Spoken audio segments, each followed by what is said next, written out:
हम लोग का आज पहला क्लास स्टार्ट होने वाला है ज्योग्राफी।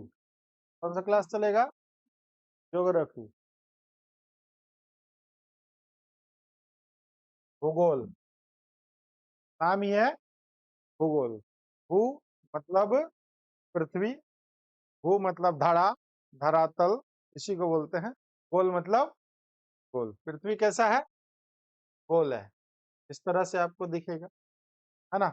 जब पृथ्वी से बाहर जाके निकलेंगे तब ऐसा दिखेगा। पृथ्वी पर जब हम लोग हैं तो कैसा दिखता है? समतल। पहाड़ पे जाएंगे तब दिखेगा पहाड़ जैसा ऊंचा ऊंचा मैदान सब। ठीक है ना। तो पृथ्वी गोल है। वैज्ञानिकों ने इस पर बहुत सारा शोध किया है ना। पृथ्वी की आयु का आकलन निकालने के लिए पृथ्वी पे कब से यहाँ पर जीवन है। पिछले क्लास में जो ज्योग्राफी चला था उसमें सारा कुछ बताया गया था। कुछ पुराने बच्चे होंगे, कुछ रिवाइजिंग करने के लिए रुके होंगे, तो उन लोगों को पता होगा। ब्रह्मांड की जो कहानी स्टार्ट होती है पृथ्वी बनने की कहानी से लेकर के अभी तक का, ठीक है। तो पृथ्वी का आयु जो आकलन होता है वो आपका यूरेनियम पद्धति से होता है। किस चीज से? यूरेनियम पद्धति से इस आयु का आकलन करते हैं। ठीक है। तो यूरेनियम से पहाड़ के आयु का भी आकलन किया जाता है। पहाड़ के आयु का भी आकलन किस चीज से किया जाता है?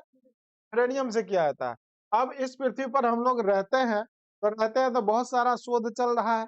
अभी भी पूरा पृथ्वी का पूरा पूरा शोध पता नहीं चला है हम लोगों को। अभी भी शोध जारी है। हाल फिलहाल में अफ्रीका महादेश में, तब भारत के पश्चिम में जाइएगा इस तरह से आपको दिखेगा अफ्रीका महादेश। ठीक है ना। यहाँ पर एक इथियोपिया देश है, ठीक है। वहां पर ज्वालामुखी फटा है, सुने होंगे। बहुत ही कितना 12,000 साल के बाद। कोई एक्सपेक्ट भी नहीं किया था कि 12,000 साल के बाद भी कोई ज्वालामुखी फट सकता है। जब पृथ्वी के अंदर जाएंगे तो यहाँ पर आपका एकदम पिघला हुआ अवस्था में पाया जाता है। इसके कई सारे परत को आप लोग को पढ़ाएंगे। सबसे ऊपरी परत है आपका सियाल। सियाल, ठीक है। ये वाला बीच वाला होता है सीमा, ठीक है। और सबसे जो बीच में होता है कोड़ में जिसको कहते हैं वो होता है नीफे, है ना। निकेल और फेरस अर्थात लोहा की अधिकता पाई जाती है। ये पता कैसे चलता है? यही जो पृथ्वी फटा है, फटने के बाद जो आकर के ऊपर में जमा हो गया मैग्मा, ठीक है, उसका जाकर के लैब में हम लोग टेस्ट करते हैं, तब जाकर के पता चलता है एक्चुअल में अंदर में क्या क्या चीजें पाई जाती है पृथ्वी का। ऐसे खुदाई करके हम लोगों ने नहीं किया। अगर चाहेंगे खुदाई करना तो उधर से पृथ्वी का जो आंतरिक संरचना है वो फट के बाहर वहीं पर निकलने का प्रयास करने लगे। बहुत सारा साइंटिस्ट ने सोचा कि पृथ्वी को जो घूर्णन गति है इस पर कंट्रोल कर लें। तो बहुत सारा खुदाई करके अंदर में बहुत सारा मशीन लगा करके पृथ्वी के घूर्णन गति को रोकने का प्रयास किया। पृथ्वी घूमती है ना, एक या डबल। ये आपका सन है, सन के चारों ओर घूम रही है, साथ साथ अपने अक्ष पे भी घूम रही है। अपने अक्ष पे कितने घंटे में? 24 घंटा। कितना? 24 घंटा।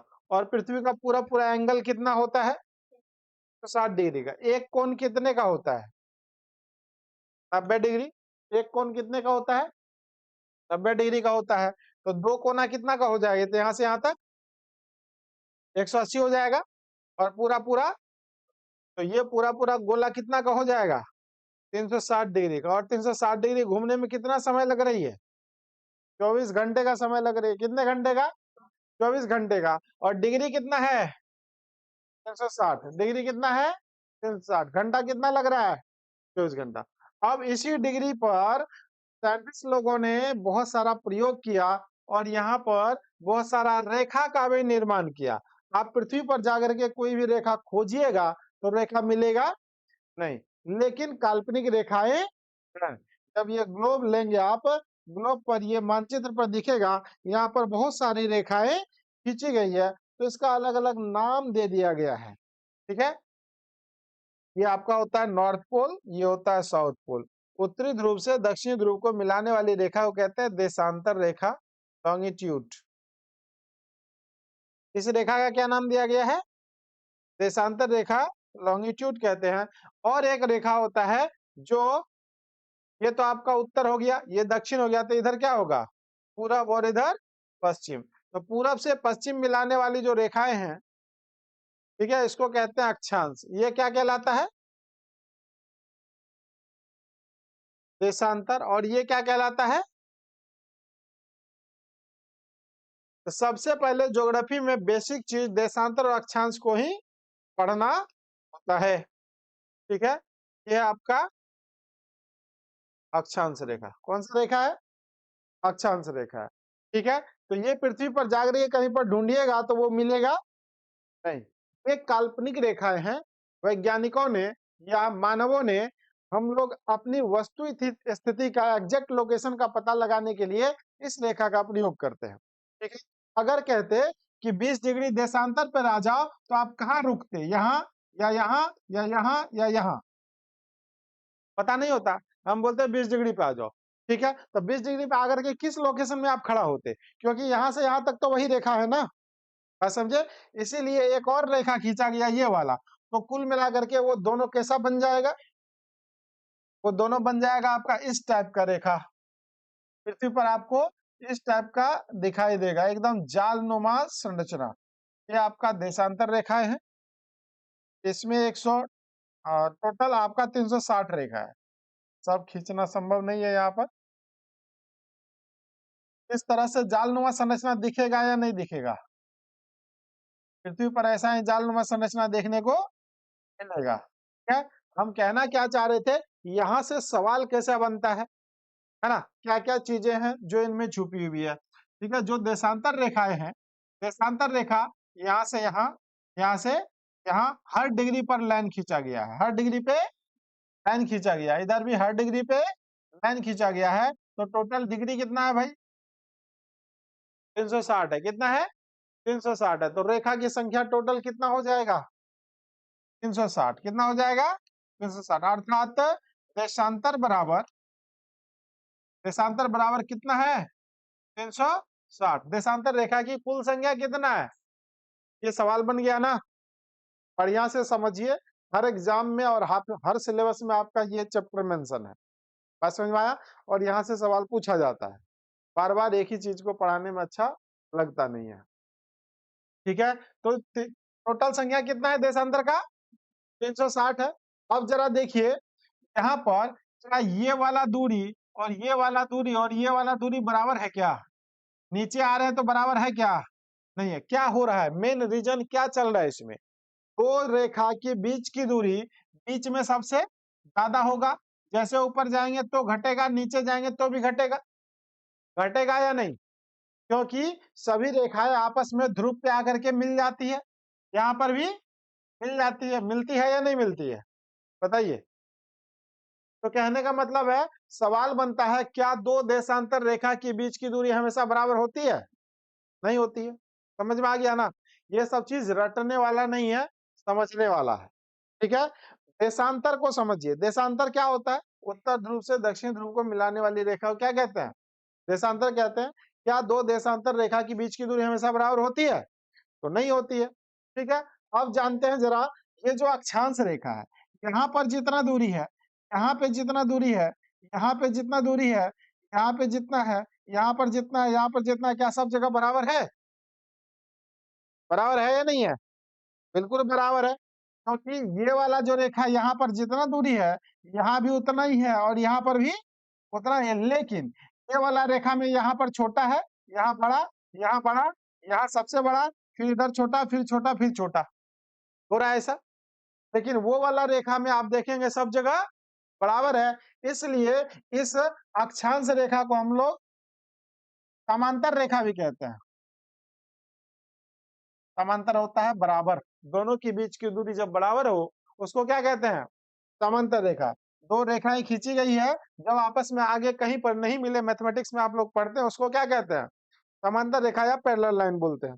ठीक है, तो ये वाला दूरी सब जगह क्या है? बराबर है। लेकिन देशांतर में सब जगह दूरी बराबर नहीं है। तो एक सवाल बनता है, दो देशांतर रेखा की बीच की दूरी सबसे अधिक कहां पर होती है? बीच में होगा? बीच में होगा या नहीं होगा? और बीच वाला रेखा का नाम दिया गया है भूमध्य रेखा। बीच वाला का नाम क्या दिया गया है? भूमध्य रेखा। भू मतलब पृथ्वी, मध्य मतलब बीच। इसीलिए उसका क्या नाम है, भूमध्य। और भी नाम है, इंग्लिश में इक्वेटर लाइन बोलते हैं। क्या बोलते हैं, इक्वेटर लाइन। और भी नाम है, इसको कहते हैं विषुवत रेखा। विषुवत रेखा मतलब कि एक ही रेखा का दो तीन नाम है, विषुवतीय प्रदेश बोलते हैं। तो ये वाला जो लाइन है, इस वाले लाइन का नाम है 0 डिग्री। क्या नाम है, 0 डिग्री। तो पृथ्वी के बीच में जो 0 डिग्री का लाइन है, वो कौन सा लाइन है, भूमध्य रेखा कहलाता है। क्या कहलाता है, भूमध्य रेखा कहलाता है। अब 0 डिग्री से ऊपर जाएंगे नॉर्थ के साइड, तो ये कहलाएगा आपका गोला का आधा, तो उत्तरी गोलार्ध। नीचे वाला क्या कहलाएगा, दक्षिणी गोलार्ध, क्योंकि ये दक्षिण की तरफ है कि नहीं है। तो नीचे कहलाएगा आपका दक्षिणी गोलार्ध, ऊपर कहलाएगा उत्तरी गोलार्ध। कहां से, 0 डिग्री से। 0 डिग्री से उत्तर को क्या कहेंगे, उत्तरी गोलार्ध। 0 डिग्री से नीचे को क्या कहेंगे, दक्षिणी गोलार्ध। ठीक है। तो अक्षांश के बारे में हम लोग थोड़ा सा देर से पढ़ेंगे। इसको समांतर रेखा और क्या बोलते हैं, अक्षांश। अक्षांश रेखा क्या बोलते हैं, अक्षांश रेखा। और उत्तरी ध्रुव से दक्षिण ध्रुव को मिलाने वाली रेखा को मध्य रेखा कहते हैं। देशांतर रेखा कहते हैं। क्या कहते हैं, देशांतर।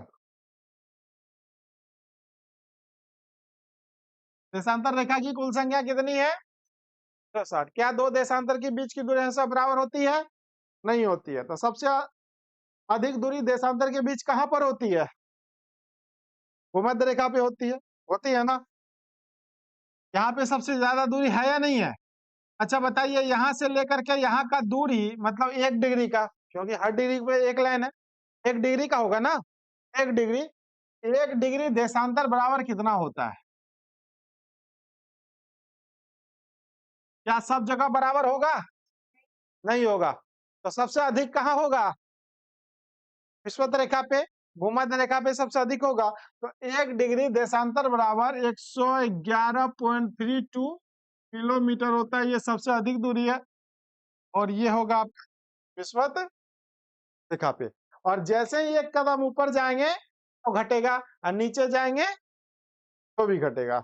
बात समझ में आया, ठीक है ना। अब मैथमेटिक्स में आप लोग एक ग्राफ पढ़े होंगे, याद करिए। 1 2 3 4, 1 2 3 4 इस तरह से, ठीक है। इधर से एक, तो यहाँ पर एक, यहाँ पर मिलेंगे। हमको यहाँ पर 3 और 3 पे मिलना है, तो यहाँ से यहाँ तक का मिलान करेंगे, करते हैं ना।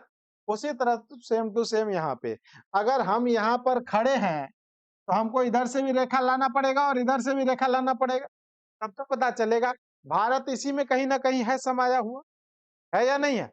तो किसी भी वस्तु का एग्जैक्ट लोकेशन का पता करने के लिए हमको देशांतर और अक्षांश दोनों का जरूरत पड़ेगा, या फिर केवल एक से काम चल जाएगा, दोनों का। क्योंकि ये आदमी यहाँ पर खड़ा है, इधर से 3 और इधर से 3 पता चलेगा तभी तो कहेगा। तो मैं ये एक्स, ये वाई मान लीजिए, एक्स वाई पर चलना 2 और एक्स पर चलना 3, ठीक है। तो ये कहाँ आकर के मिलेगा, यहाँ पर आकर के मिलेगा। तो किसी भी वस्तु का एग्जैक्ट लोकेशन पता करने के लिए हम लोग देशांतर और अक्षांश का प्रयोग करते हैं। बात समझ में, हम कहाँ खड़े हैं ये बात कैसे पता चलेगा, कोई भी मोबाइल आपका लोकेशन कैसे निकाल के दे देता है, किसके मदद से, अब जरा बताइए, अक्षांश और देशांतर के मदद से। इंटरनेट कैसे चलता है, आपसे हमारी दूरी या लोकेशन कैसे ट्रेस कर पाते हैं, कहीं पर बम मारना हो, मिसाइल मारना हो, एक के लोकेशन पे जाके कैसे गिर जाता है, केवल देशांतर और अक्षांश की मदद से। अगर ये नहीं होता तो क्या ये सब हो पाता, नहीं हो पाता। हवाई जहाज ऊपर चला जाता है, कैसे पता चलता है हम पहुंच गए हैं, हम यहीं पर उतरने वाले हैं, ऊपर से देख लेता है क्या, दिखाई देगा, नहीं दिखाई देता। जब आप हवाई जहाज में बैठेंगे तब ऊपर से कुछ भी दिखाई नहीं देगा, केवल बादल बादल दिखाई देगा। कैसे पता चल जाना हम अपने लोकेशन में पहुंच चुके हैं, वो वहीं पर उतरेंगे, तो किसकी सहायता से, देशांतर और अक्षांश की सहायता से। आप समझ में आ रहा है कि देशांतर और अक्षांश का कितना अहम योगदान है हमारे जीवन में। अगर ये नहीं होता क्या हम डेवलप कर पाते, नहीं कर पाते।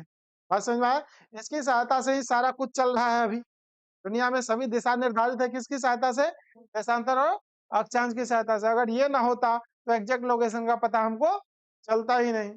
बात समझ में आया ना। आजकल जो देखते होंगे कहीं पर चोरी हो जाती है, कहीं पर कुछ हो जाता है तो एग्जैक्ट लोकेशन का पता कर लेते हैं और उसका मोबाइल वहां पर गया था कितने बजे, ये बात भी पता कर लेते हैं, ये किसके नाम से, उसके बाद चोर पकड़ा जाता है।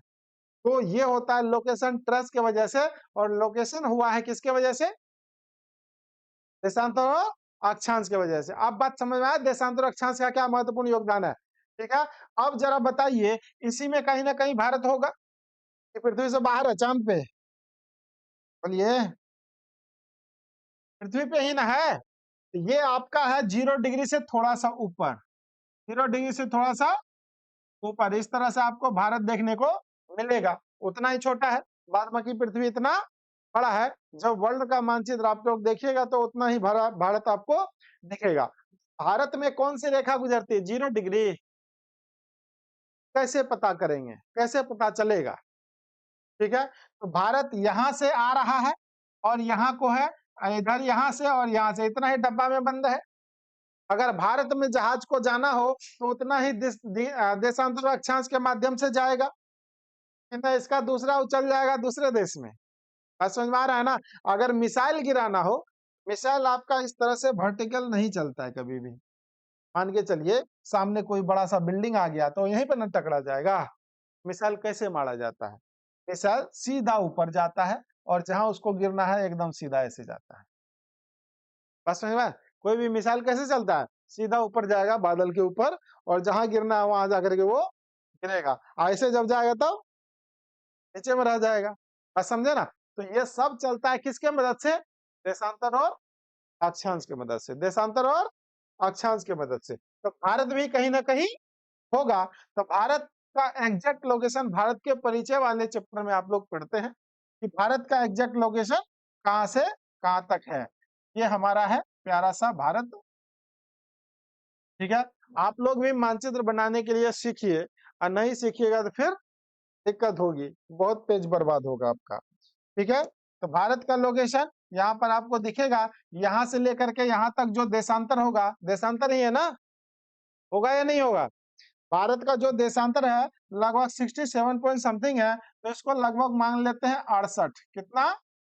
68 डिग्री।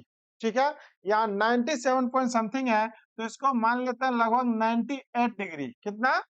98 डिग्री। ठीक है, अब जरा बताइए, ये जो था इसके जो इधर जा रहा था, इधर टोटल कितना लाइन था? टोटल मिला के ना 360 है, बीच से आधा कितना होगा? इधर 180 होगा, और 180 इधर भी होगा तब ना 360।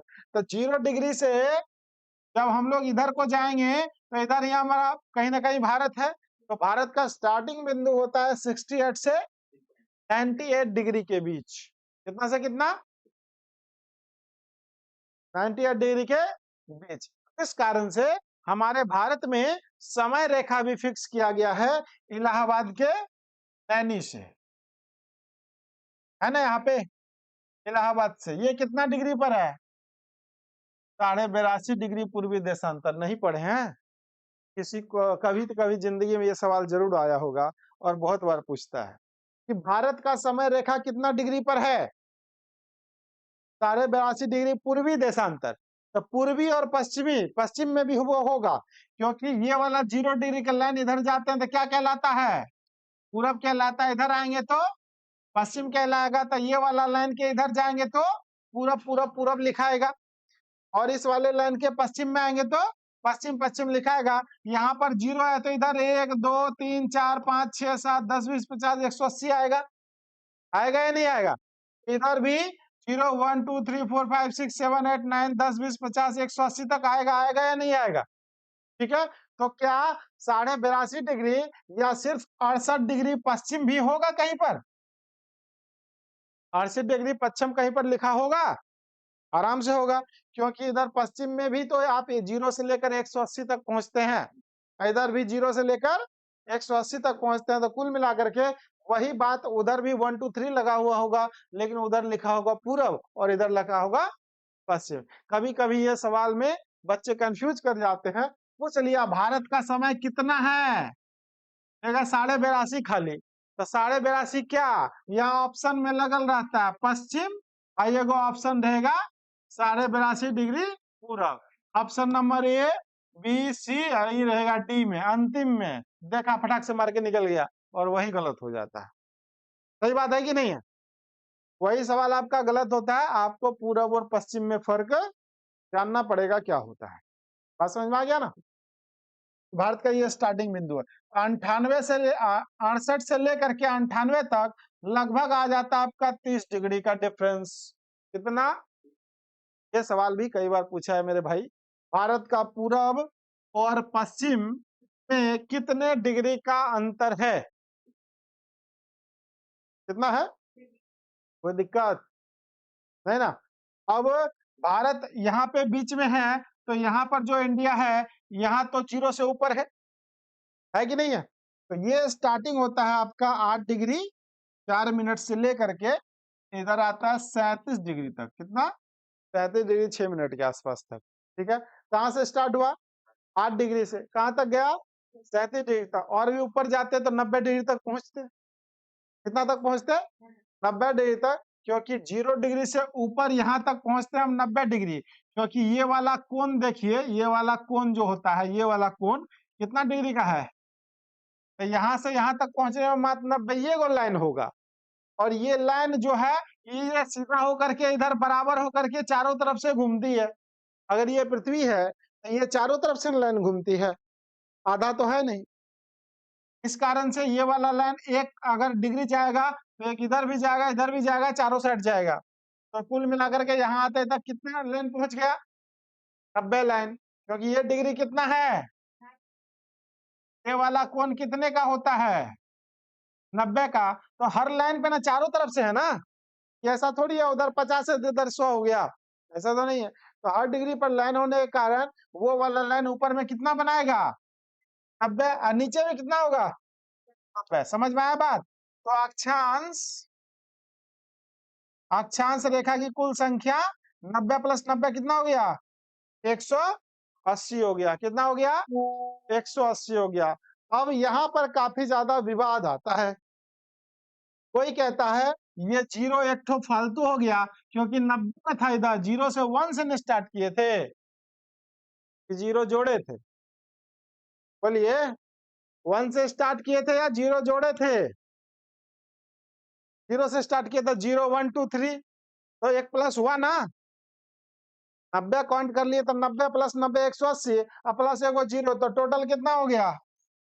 181। तो आंसर क्या हो जाएगा?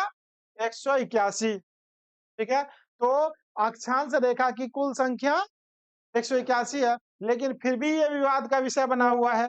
कहिए क्यों? जब 90 डिग्री पर पहुंच जाएंगे तो वहां पर रेखा खिंचाएगा या फिर सिर्फ बिंदा आएगा? बताइए, रेखा खिंचाएगा या बिंदा आएगा? बिंदु आ जाएगा। तो बिंदु और रेखा में फर्क है या नहीं है? मैथमेटिक्स में आप लोग पढ़ते होंगे, बहुत सारे बिंदु एक लाइन में अगर सीधी खड़ा होती है तब वो रेखा बनता है। ठीक है, तो ये वाला जो 90 है और एक और बिंदु नीचे दक्षिण ध्रुव का जो 90 है, तो 2 को घट गया तो -2 कितना हो गया? 179। ये आपका आंसर हो जाएगा शुद्ध रूप से। बात समझ में आया? ठीक है, तो यहाँ पर काफी विवादित प्रश्न पूछे जाते हैं। एग्जामिनर ऐसे प्रश्न से बचने का प्रयास करते हैं, लेकिन फिर भी अगर आ जाए, अगर ऑप्शन में जो दिखे, अगर सब बात ऑप्शन में दे दिया तब तो 179 हो जाएगा। अगर ये नहीं है तो 181 हो जाएगा। वो भी अगर नहीं है, कुछ दिख नहीं रहा है, तो 180 लास्ट में तो है ही, वो तो हमारा कैलकुलेट किया हुआ है। तो हर चीजों को आप जानिए। तो कुल मिलाकर के अक्षांश रेखा की कुल संख्या कितनी हो जाएगी? 179। 179। कैसे हुआ ये बात समझ में आया? कैसे हुआ ये बात समझ में आया या नहीं? आ गया ना? तो ये चीजें हैं। ठीक है, तो भारत की स्थिति अब हम लोग देख लेते हैं यहाँ पर ऊपर में। तो भारत की स्थिति कहां से कहां तक है? 8 डिग्री से लेकर के 37 डिग्री के मध्य फैला हुआ है भारत। तो कुल मिलाकर के इधर भी देखिएगा, यहाँ 37 है, यहाँ पर 8 है। अगर 7 रहता तो इसका भी डिस्टेंस लगभग लगभग कितना डिग्री हो जाता? 30 डिग्री। कितना हो जाता?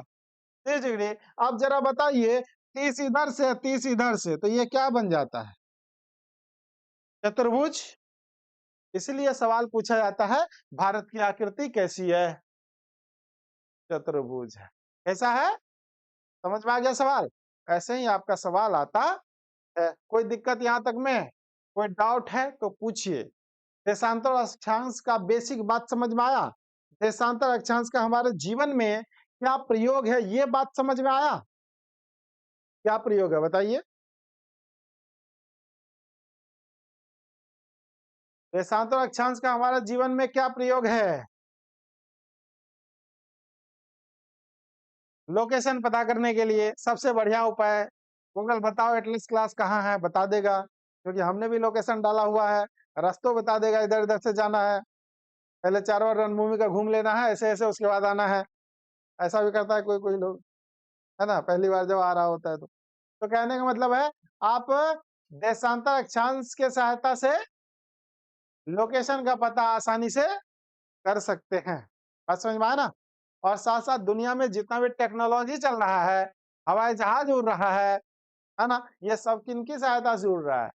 देशांतर अक्षांश। अगर ये खिसका दे तो, अगर ये खिसक जाए तो क्या होगा? सब कुछ खिसक जाएगा, सब दिशा चेंज हो जाएगा, होगा ना? और पृथ्वी के ये चुंबकीय गुरुत्वाकर्षण जो है उसमें बदलाव आ रहा है। बात समझ में आया?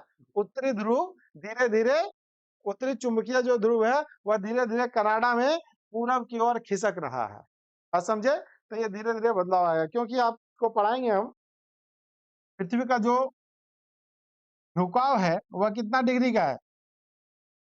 23.5 डिग्री का। कितना डिग्री का? 23.5 डिग्री अपने अक्ष पे झुका हुआ है। ठीक है, तो 23.5 डिग्री जो झुका हुआ है, हम मानव लोग कर क्या रहे हैं भाई? यहाँ का खुदाई करके यहाँ लाके धर रहे हैं, यहाँ का खुदाई यहाँ करके धर रहे हैं। देखिए अपने आसपास में कितना बड़ा बड़ा बिल्डिंग बन गया। तो कैपेसिटी है, आपकी कैपेसिटी है 2 कुंटल उठाने का, आपको 50 कुंटल लाद देंगे तो क्या होगा? उसी के अंदर दबे रहेंगे, फड़फड़ा के मर जाएंगे। तो पृथ्वी का भी सब जगह सिचुएशन समान नहीं है, कहीं दलदल है, कहीं पर्वत है, कहीं पठार है, तो हर जगह भार उठाने का क्षमता समान होगा क्या? नहीं होगा। तो जिस कारण से हम लोग क्या कर रहे हैं, मानव लोग पहाड़ का खुदाई करके उधर से उधर ले जा रहे हैं, बालू खुदाई करके उधर से उधर डाल रहे हैं, जहां मन तहां बिल्डिंग बना रहे हैं। इस कारण से पृथ्वी असंतुलित महसूस करता है, इस कारण से भूकंप आता है, जिस कारण से पृथ्वी का अक्षांशीय झुकाव और भी तेज होता जा रहा है, अर्थात ये 24 डिग्री के आसपास पहुंचने वाला है। और इस तरह से अगर लगातार चलता रहा खुदाई, तो पता चलेगा हम लोग धीरे धीरे सीधे में आ गए।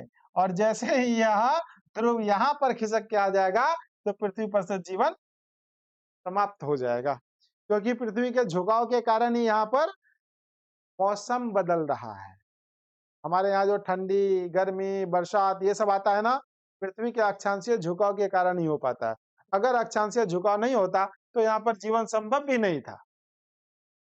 बात समझे ना? क्योंकि हम लोग के दिशा में जैसे ही पृथ्वी दूसरी तरफ जाती है, तो दूसरी तरफ फोकस होता है सूर्य का। कर्क और मकर रेखा जो पढ़ाएंगे, ये देशांतर और अक्षांश का ही पार्ट है, जब कर्क और मकर रेखा आप लोग को पढ़ाएंगे। ठीक है, तो दूसरी तरफ जाती है तो मकर रेखा, और इस तरफ आती है तो कर्क रेखा पर रहती है सूरज, जिस कारण से वह चारों तरफ मूव करती रहती है और फलने फूलने का काफी ज्यादा मौका और समय मिलता है यहाँ पर लोगों को, और यहाँ के जीव जंतु, पशु पक्षी और साथ साथ पेड़ पौधों को। अगर ये सब ना रहे तो पृथ्वी धीरे धीरे समाप्त हो जाएगी। ठीक है ना? तो ये था आपका देशांतर और अक्षांश का बेसिक क्लास। बाद बाकी हम लोग और नेक्स्ट क्लास में कवर करेंगे।